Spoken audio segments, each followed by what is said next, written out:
Hello everyone, welcome to Ace Learning with Shivam sir YouTube channel. तो पिछले lecture में हम 3.1 एंड 3.2 टॉपिक अपना कंप्लीट कर चुके थे and 4 also. That was the reign of terror and directory and the role of women in the French revolution. तो इन तीन चीज़ों के बारे में हम पिछले लेक्चर में पढ़ चुके थे। अब यहाँ पर हम नया अपना टॉपिक स्टार्ट करेंगे जिसका नाम है the abolition of slavery. Abolition of slavery मतलब स्लेवरी को खत्म करना, स्लेवरी को बिल्कुल खत्म कर देना। तो ये स्लेवरी क्या है, इसकी कंडीशंस क्या थी, इसकी प्रॉब्लम्स क्या थी फ्रेंच सोसाइटी में, उसके बारे में हम पढ़ेंगे और जानेंगे।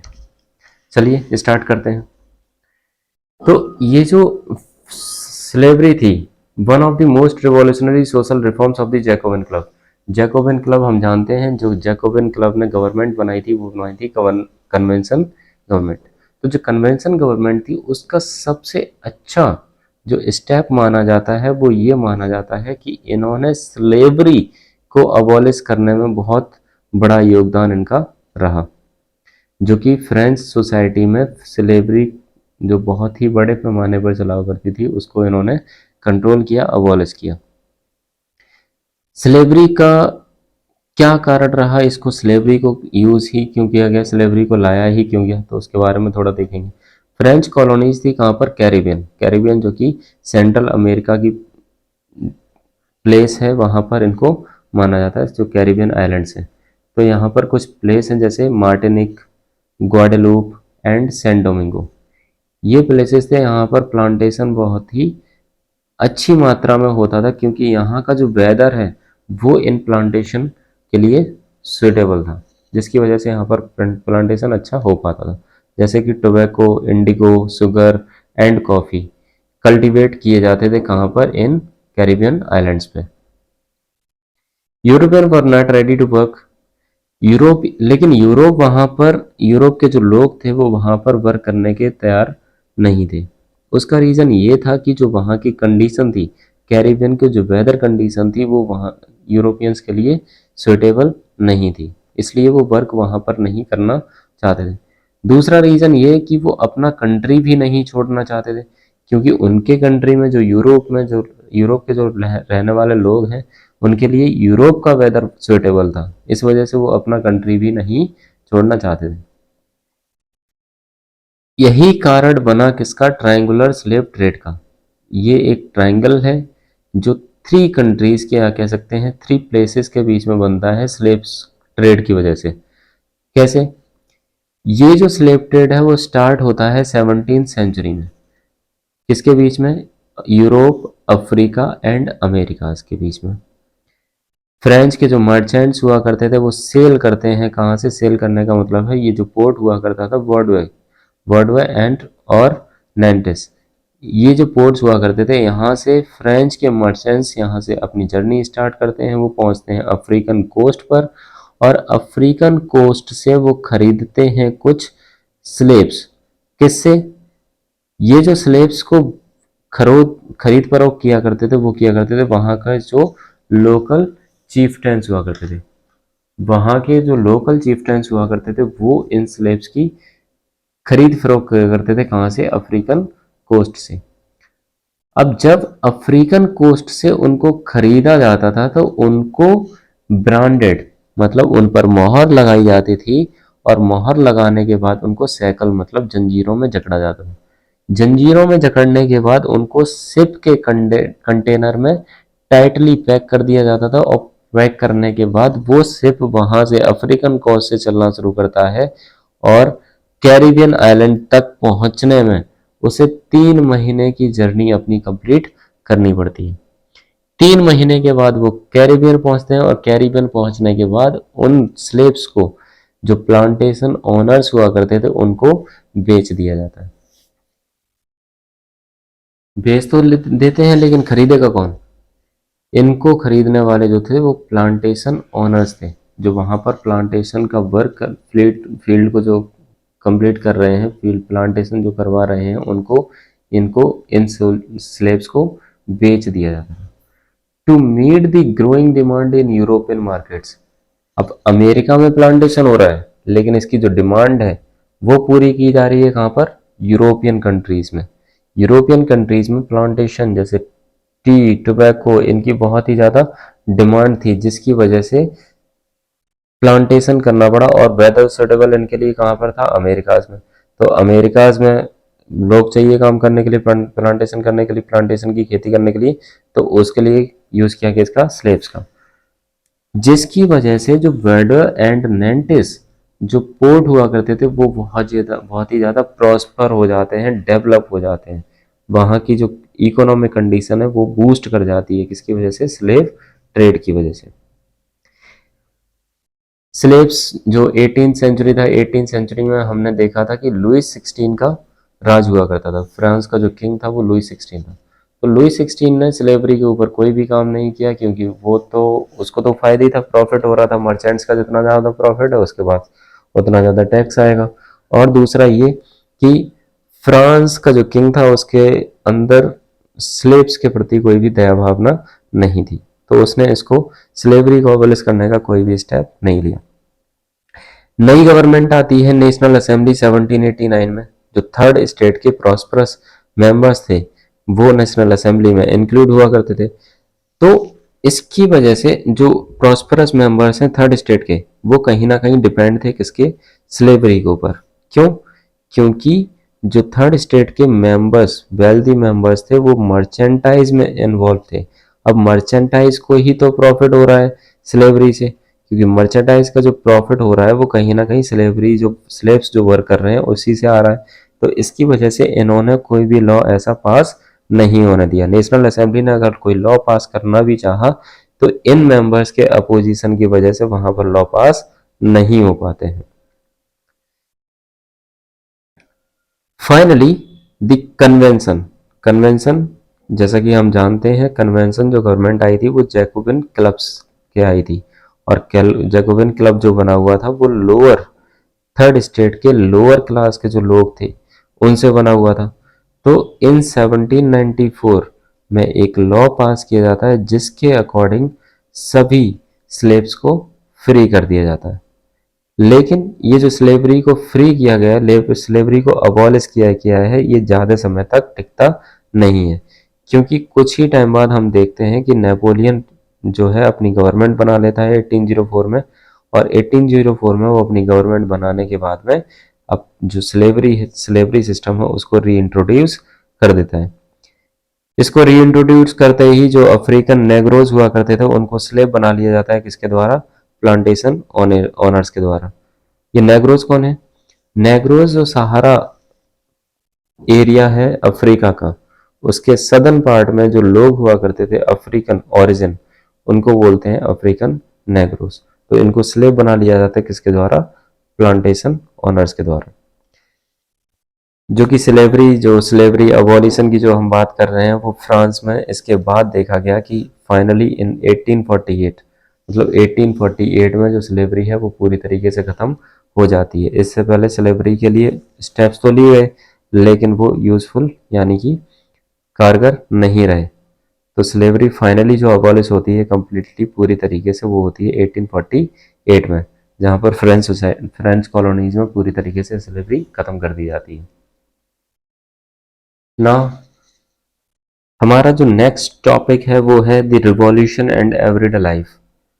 मतलब इसमें हम पढ़ेंगे कि रिवॉल्यूशन जो हुआ, रिवॉल्यूशन की वजह से फ्रेंच सोसाइटी में जो चेंजेस आए, चेंजेस में क्या क्या डिफरेंट आए, जो लोग थे वहाँ के उनमें क्या क्या चेंजेस देखे गए। और ये जो चेंजेस हैं वो 1789 से या फिर उसके बाद में हमें दिखेंगे, क्योंकि हमें पता है उससे पहले जो ओल्ड रिजीम चला करता था उसके अकॉर्डिंग तो वहाँ पर किंग का ही रूल था। लेकिन 1789 में कुछ ऐसा होता है जिसकी वजह से वहाँ पर चेंजेस देखे गए, और 1789 में होता है फ्रेंच रेवोल्यूशन की शुरुआत। तो जिससे कि जो मैन है, विमेन है एंड चिल्ड्रन, इन तीनों की ही लाइफ पर कोई ना कोई चेंजेस देखने को मिलते हैं। अब ये जो 1789 है इसके बाद में हमने देखा कि 1789 में कुछ चेंजेस हुए थे, क्योंकि और 1791 में कॉन्स्टिट्यूशन एक नया बन के तैयार हुआ था और उसमें बनी थी एक नेशनल असेंबली जिसको हमने बोला रिवॉल्यूशनरी गवर्नमेंट। तो ये जो रिवॉल्यूशनरी गवर्नमेंट बनती है वो कुछ लॉज को पास करती है, और ये जो लॉज होते थे वो कहीं ना कहीं प्रोवाइड कराते हैं लोगों को liberty and equality. After 1789 abolition of censorship. Abolition of censorship को समझने से पहले हम ये समझते हैं सेंसरशिप क्या होता है।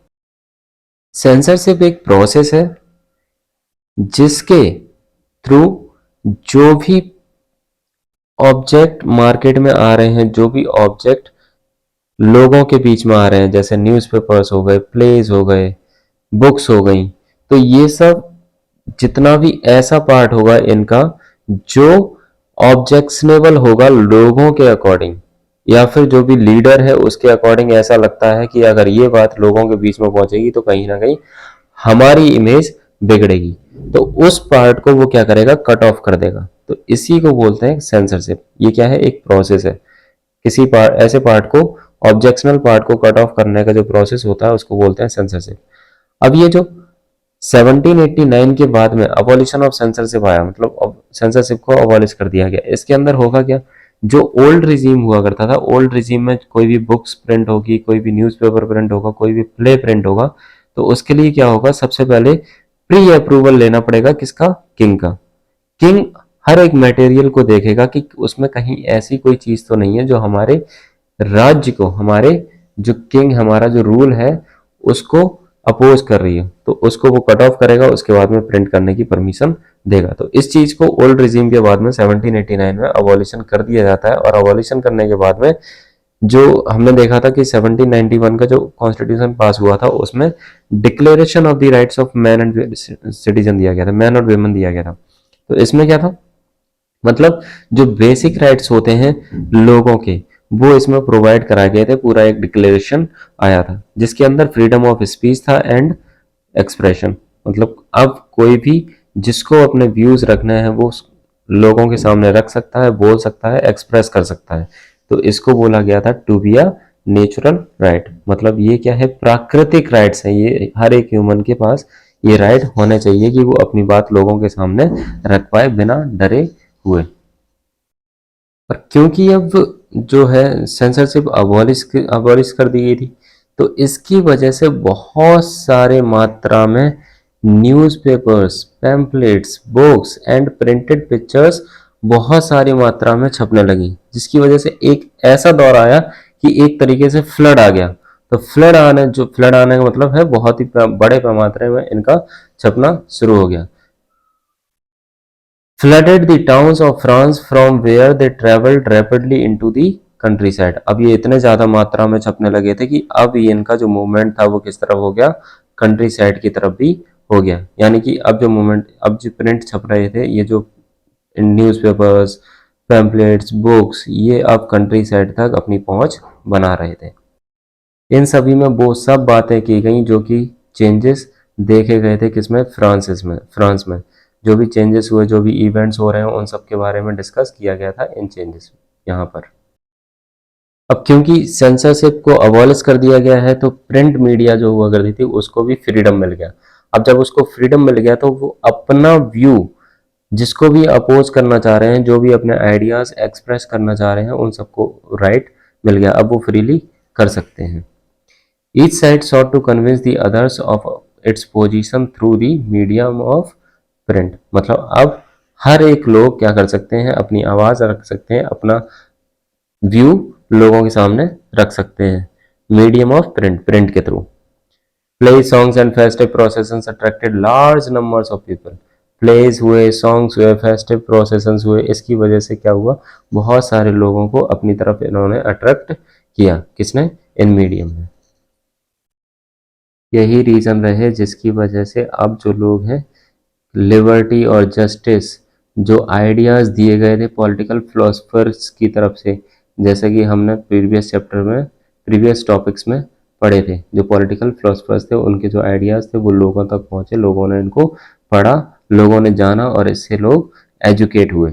यही हमारा ये टॉपिक था। अब हमारा जो नेक्स्ट टॉपिक है वो है कॉन्क्लूजन ऑफ दिस चैप्टर, मतलब लास्ट पार्ट रह गया है, और लास्ट पार्ट में हम पढ़ेंगे किसके बारे में, नेपोलियन के बारे में। और नेपोलियन के बारे में हमने प्रीवियस टॉपिक्स में कुछ थोड़ी सी स्टार्टिंग की थी कि कैसे नेपोलियन बोनापार्ट एक बेनिफिट लेता है इनस्टेबल गवर्नमेंट की वजह से। तो इन 1804 नेपोलियन बोनापार्ट अपने आप को एम्परर घोषित कर देता है, कहाँ का? फ्रांस का। अब ये क्या करता है, जितनी भी नेबरिंग कंट्रीज हुआ करती थी यूरोप में, उन सबको dispossessing and dynasties and creating kingdoms where he placed members of his family. मतलब अब जो यूरोप में जो नेबरिंग कंट्रीज हुआ करती थी, वहाँ के जो किंगडम्स थे, वहाँ के जो किंग्स थे, डायनेस्टीज थी, उनको टॉपल कर देता है, और टॉपल करने के बाद में अपने जो फैमिली मेंबर्स हैं उनको वहां पर बिठा देता है टू रूल दी किंगडम। अभी जो नेपोलियन है, या ये अपने आप को समझता था कि मैं यूरोप को क्या कर रहा हूँ, मॉडर्नाइजर कर रहा हूँ, मतलब मॉडर्न जो आधुनिकीकरण कर रहा हूँ किसका? यूरोप का। He introduced many laws such as the protection of private property and uniform system. हाँ, ऐसा तो हुआ था कि जो नेपोलियन था, इसने बहुत सारे ऐसे वर्क किए थे जिसकी वजह से वहाँ के जो सिटीजन थे, इसको कहीं ना कहीं अपने आप को उसको लिबरेटर समझ रहे थे। किसको? नेपोलियन को। कि नेपोलियन आया है तो कहीं ना कहीं वो ऐसे वर्क कर रहा है कि वहाँ के जो सिटीजन है उनको लिबरेट करेगा। जैसे कि इसने प्राइवेट प्रॉपर्टी को प्रोटेक्शन के लिए लॉज बनाए।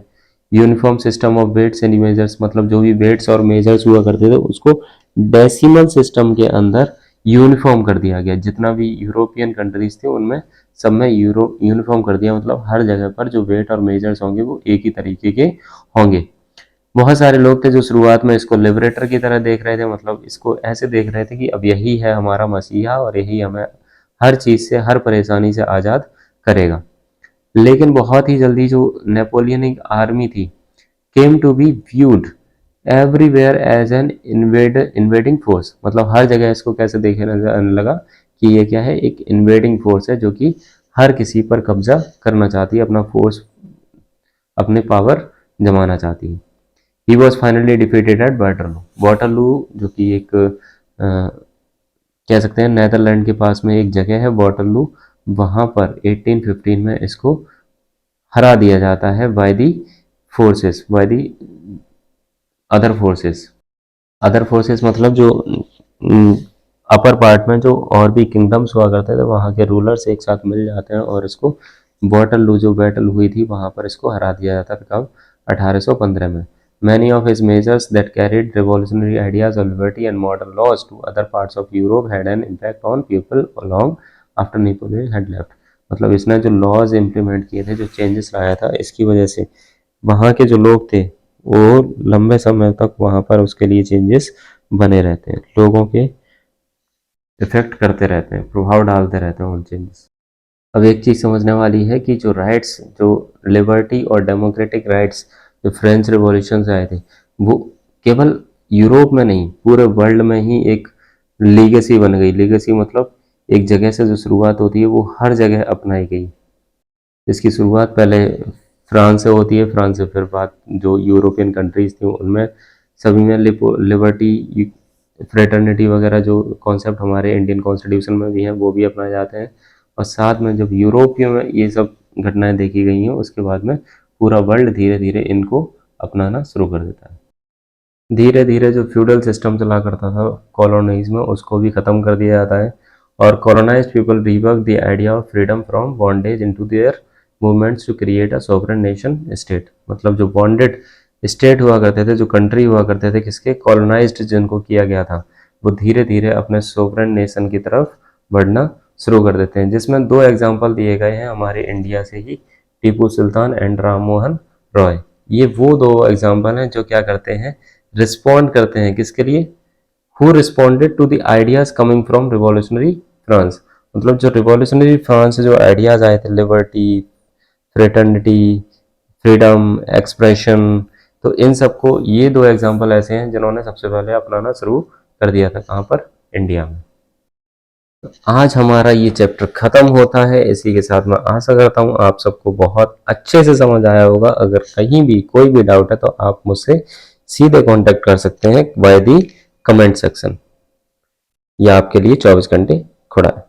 दूसरा, अब जाते जाते मैं आपको दो क्वेश्चन देना चाहूँगा, जैसे how would you explain the rise of Napoleon. Napoleon के बारे में हमने पढ़ लिया है, बस आपको इसका आंसर देना है कि how would you explain the rise of Napoleon. Napoleon का राइज जो हुआ था वो कैसे आपको समझ में आता है, किस तरीके से आप उसको एक्सप्लेन कर सकते हैं।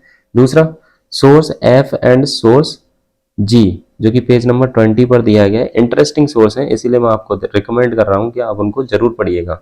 और जो भी समझ आता है, जो भी उसका आप निचोड़ निकालते हैं, वो कमेंट सेक्शन में हमको बताइएगा। इसी के साथ मैं आपका बहुत बहुत धन्यवाद करता हूँ और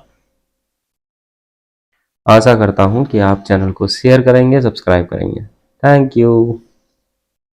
हम बहुत जल्दी मिलेंगे नेक्स्ट लेक्चर में, जो कि हमारा होगा chapter number 2, socialism in Europe and the Russian revolution.